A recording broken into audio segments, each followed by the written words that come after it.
오늘 박민식 초대 국가보훈부 장관 후보자에 대한 인사청문회가 있는 날입니다. 야당에서는 벌써부터 자진 사퇴하라 이런 목소리가 나오던데요. 그 이유가 뭘까요? 더불어민주당 박용진 의원 전화로 만나봅니다. 안녕하세요. 네, 안녕하세요. 박용진입니다. 자, 인사청문회가 오늘 10시라는 거죠? 예, 오늘 시작합니다. 예, 그런데 우리 박 의원께서 박 장관 후보자의 자진 사퇴를 요구하셨는데 그 이유가 뭔지 좀 물어봐도 되겠습니까? 일단 명백한 불법 행위 때문에 그런데요. 네. 박민식 장관 후보자는 검사 출신 변호사이기도 하잖아요. 네. 2006년에 그 검사 옷을 벗고 이제 그 변호사가 됐는데요. 2008년에 국회의원이 됐어요. 네. 근데 그 당시에는 아주 포괄적인 그 변호사의 그 겸직 금지까지는 아니었지만 예.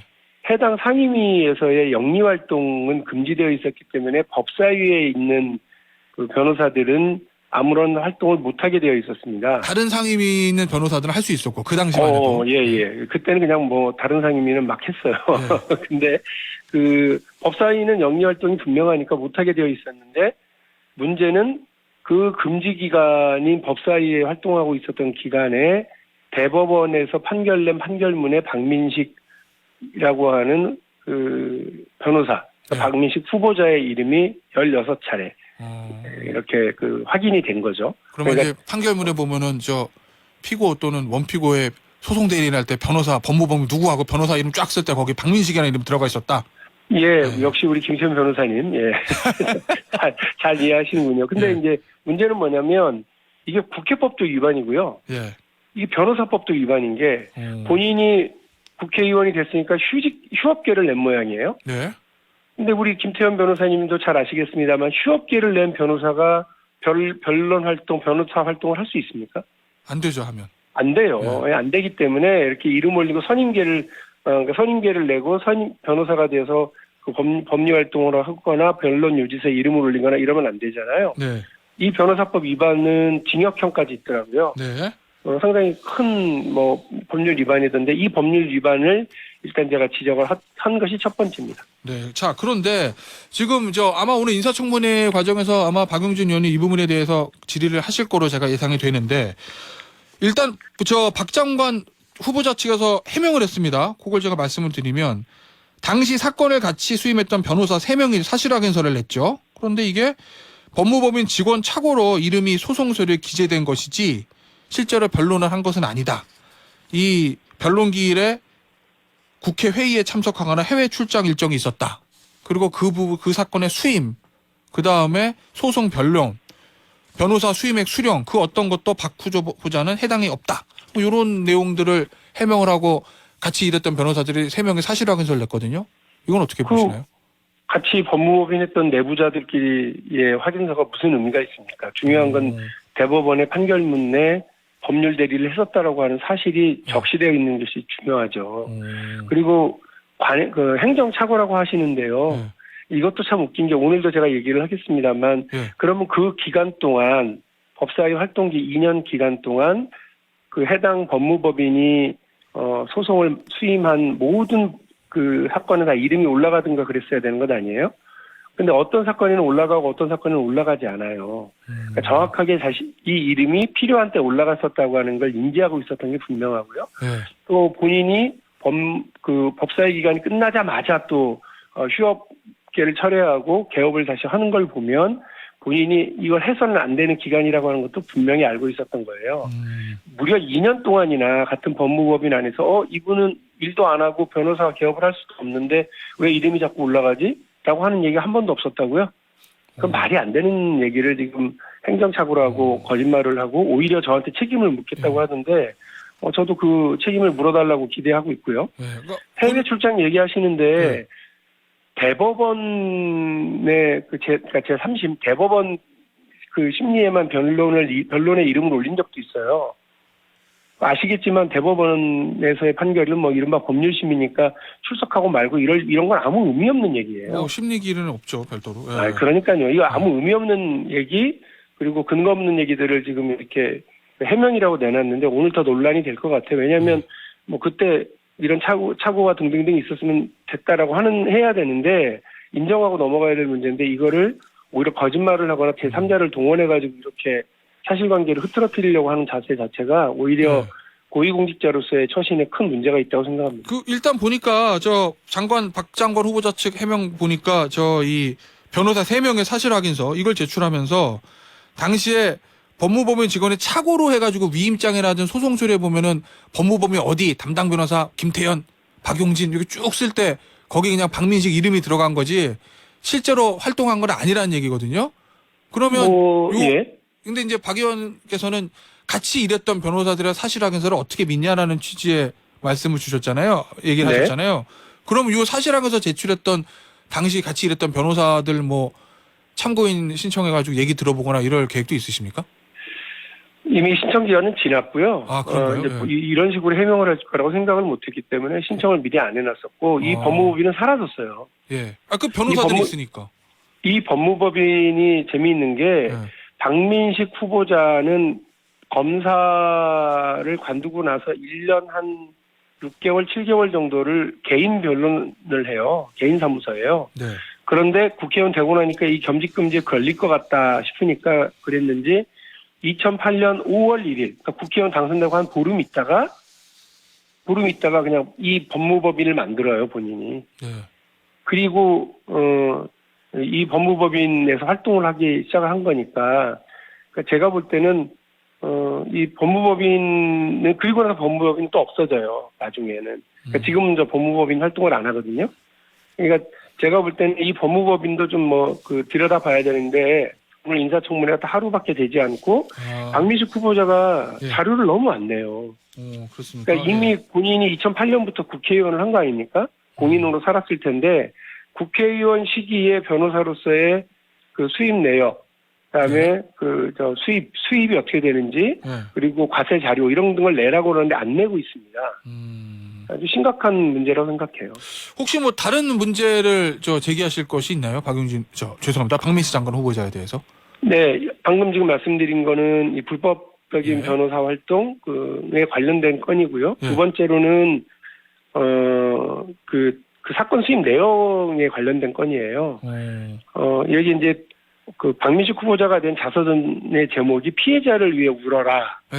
라고 되어 있어요. 예. 근데 실제 이분이 사건 수임한 내용들을 보면 가해자들 입장에서 변론하는 경우가 많습니다. 예.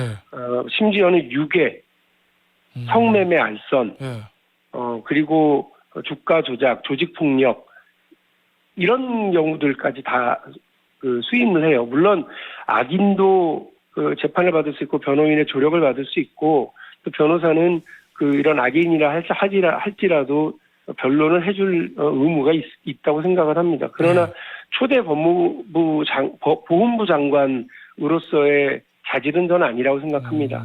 이렇게 무분별하게 수임하고 본인이 바깥으로 정치인으로서는 피해자를 위해서 법률적 조력을 해야지 이렇게 얘기해놓고는 사실은 가해자 입장에서 이런 역할을 하는 내로남불도 문제이고 이런 반사회적 범죄의 그 가해자들을 변론했다고 하는 것 자체도 저는 그냥 일반 변호사가 아니고 일반 정치인이 아니고 초대 대한민국의 보훈부 장관으로서의 자격은 없다고 저는 생각을 합니다.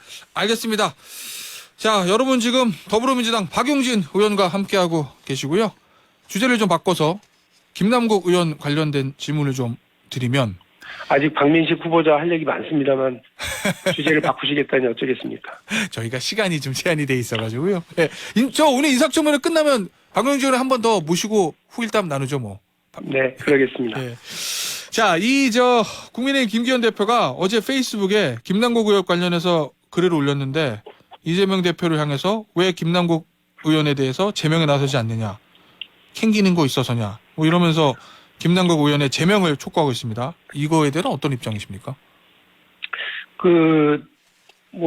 국민의힘의 수준이 그렇구나 하는 생각을 요즘 자주 하는데요. 예.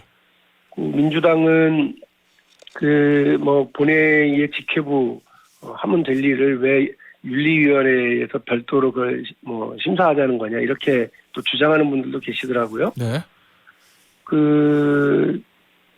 본회의의 직회부하고 여러 뭐 논의 끝에 상임에서 막혀서 가는 이런 것에 대해서도 왜 본회의에 직회부했느냐, 뭐 다수의 행포냐라고 하면서 난리치던 분들이 또 이런 경우는 본회의에 직회부하라고 하니까 한 가지만 전제해 주시면 그렇게 하겠습니다. 앞으로 그러면 민주당이 판단해서 자체적으로 본회의에 직회부하는 거는 다 두말하지 않는 겁니까?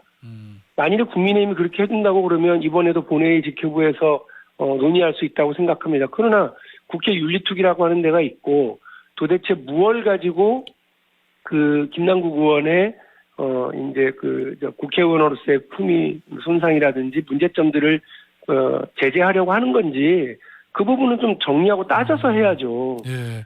무턱대고 제명부터 하자고 하는 건 정치 공세에 불과하고 이 정치 공세를 하려고 그래도 좀 품위 있게 내용을 가지고 하시는 게 맞다고 생각해요. 그 문제는 어떻습니까? 뭐 일부 언론 보도에 따르면 뭐 이런 민주당의 당원 당규 보면은 저 징계 회피용 탈당의 경우에는 나중에 복당을 불허하거나 뭐 제명할 수 있다 이렇게 돼 있다고 하던데 이 김남국 의원의 탈당이 진상조사단의 진상조사하고 그 이후에 있을 징계를 회피하기 위한 목적이다. 그렇기 때문에 그 당원 당규에 따라서 제명해야 된다. 이런 주장이 있던데 이건 어떻게 보세요? 뭐 법리적으로 따지면 징계 절차가 아니기 때문에 뭐 상관이 있네 없네 뭐 논란들이 있던데요. 예.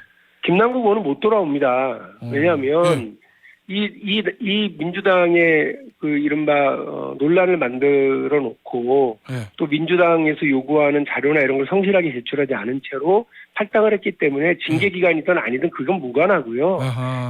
민주당의 그 뭐 향후 한 10년, 20년 동안 어쨌든 지금 있는 분들 중에서 몇 분이라도 국회의원 하실 분들은 계실 거고 그 심야의 논란과 그 내용의 치밀함과 의원들의 동료 의원들이 엄중하게 이 문제에 대해서 따졌다고 하는 것을 분명히 하는 마당이에요. 다 기억을 하고 있기 때문에 뭐 그 지금 뭐 그 당원 당규 미주알 고주알 얘기하는 건 별 의미 없다고 생각을 하고요. 정치적으로도 복당 어렵다 이런 말씀. 정치적으로 아주 어렵다고 생각해요. 자 그러면 이게 결국은 윤리위원회 윤리특별심사위원회 끝나고 본회의에 만약에 김남국 의원 제명안이 올라가면 이 김남국 의원 제명에 대해서는 박용진 의원은 개인적으로 찬성이십니까? 반대십니까? 한 달이 될지 두 달이 될지 아직 모르는데요. 뭐 그 부분에 대해서 미리 제가 예단하기는 어려워요. 왜냐하면 윤리특위에서 들여다볼 것 아니니까 여야가. 그 이른바 코인을 둘러싼 불법적 행위는 검찰이나 경찰이 확인해야 될 일 아닌가요? 그렇겠죠. 그렇죠. 근데 저희도 지금 자료가 없기 때문에 마찬가지로 국민의힘도 자료가 없어요. 그러니까 그 부분에 대해서는 그 법리적인 그 처벌 수위를 결정하고 하는 건 사법적 영역으로 이제 넘어간 거라고 보고요. 국회의원으로서의 부당한 처신과 행위는 어떤 것들이었는지 정확하게 열거해야죠. 지금은 상임위에서 코인 뭐 이게 좀 사고 팔았던 것과 관련된 것만 지금 나와 있는 것 같더라고요.